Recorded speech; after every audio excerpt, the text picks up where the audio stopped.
नमस्कार दोस्तों, स्वागत है मेघा स्टोरी में। आज की पारिवारिक कहानी आपके दिल को छू लेगी। आइए साथ मिलकर इस खास कहानी का आनंद लेते हैं। अग्रवाल परिवार की बेटी अनामिका की सगाई होने जा रही थी। परिवार में भाई भाभी सब तैयारी में लगे हुए थे। वो अपनी सगाई को लेकर बहुत खुश थी और अपने ससुराल वालों के आने का इंतजार कर रही थी। दोपहर तक सभी ससुराल वाले आ गए। सभी से अनामिका मिली, पर उसने ये चीज़ गौर की कि उसकी जेठानी इस रस्म में नहीं आई थी। ये देखकर वो हैरान थी। अनामिका की सगाई संजीव से होने जा रही थी। संजीव ने तो बताया था कि उसके बड़े भैया कुणाल और भाभी मिताली भी है, और इससे आगे उसने कुछ नहीं बताया। हालांकि ये सगाई जल्दबाजी में हो रही थी। संजीव की दादी जी बीमार है और वो जाने से पहले अपने सबसे लाडले पोते की शादी देखना चाहती थी। उसे अपने जेठ और जेठानी की कमी महसूस हो रही थी। दो ही तो भाई थे, उनमें से भी एक नहीं आए। उसने संजीव से पूछा तो वो बोला, बाद में आराम से बात करते हैं। सगाई का कार्यक्रम हो गया और कुछ दिनों के बाद शादी थी। अनामिका अपनी शादी की तैयारी में लग गई। शादी में भी उसके जेठ जेठानी नहीं आए। इस बात से वो बहुत परेशान थी। आखिर ऐसा क्या हो गया जो उसके सगे जेठ जेठानी शादी में नहीं आए। ससुराल में उसका भव्य स्वागत हुआ। ननद और देवर ने बड़े प्यार से स्वागत किया। सास ससुर और दादी सास के प्रेम में भी कोई कमी नहीं थी। बातों ही बातों में उसे संजीव से पता चला कि उसके जेठ जेठानी पास ही के कुछ मकान छोड़कर रहते हैं। वो अब ये जानने को उत्सुक हो गई थी कि आखिर बात क्या है। एक दिन अपना सब काम निपटाकर वो मंदिर जाने के बहाने जेठानी के घर चली गई। उसकी जेठानी ने दरवाज़ा खोला और उसे वहीं बाहर ही रुकने को कहा। अनामिका को बड़ा ही अजीब लगा, लेकिन थोड़ी देर बाद ही वो आरती का थाल लेकर आई। अनामिका, तुम पहली बार अपनी जेठानी के घर आई हो तो आरती के बिना अंदर कदम नहीं रख सकती हो। आरती करके तिलक लगाकर मिताली ने उसे अंदर आने को कहा। प्रेम से नाश्ता करवाया और बातें करने लगी। अनामिका ने सीधा सवाल किया, आप हमारी शादी में क्यों नहीं आई? मुझे तो आपके आने का बहुत इंतजार था। मिताली थोड़ा दुखी स्वर में बोली, आने का न्योता नहीं मिला, वरना तो जरूर आती, पर मैं भी क्या करूं? अपनी गृहस्थी बसानी चाहिए तो ससुराल वालों से दूर हो गई, और मैं क्या करती? सब मुझसे नाराज हो गए हैं। तुम्हारे भैया और मुझसे रिश्ता ही तोड़ दिया। मिताली की आंखें भर आई। अनामिका ने अपनी जेठानी का हाथ थामा।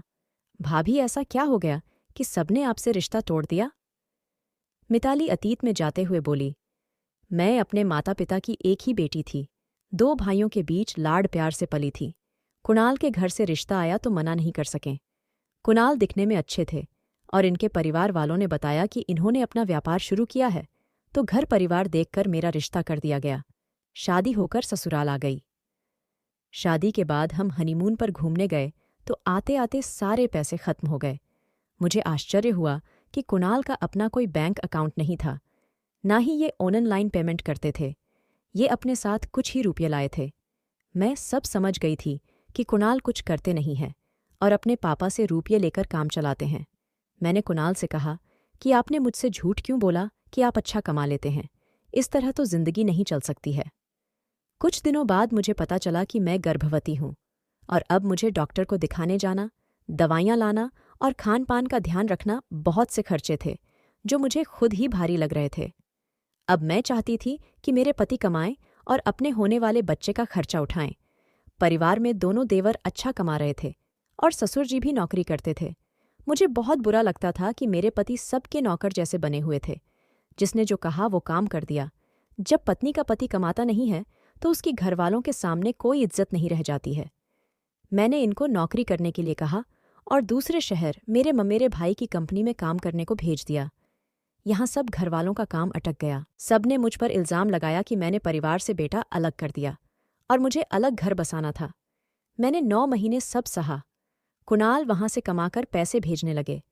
जब अच्छे से काम सीख गए तो मेरे मम्मेरे भाई की सिफारिश से उनको इसी शहर में नौकरी मिल गई।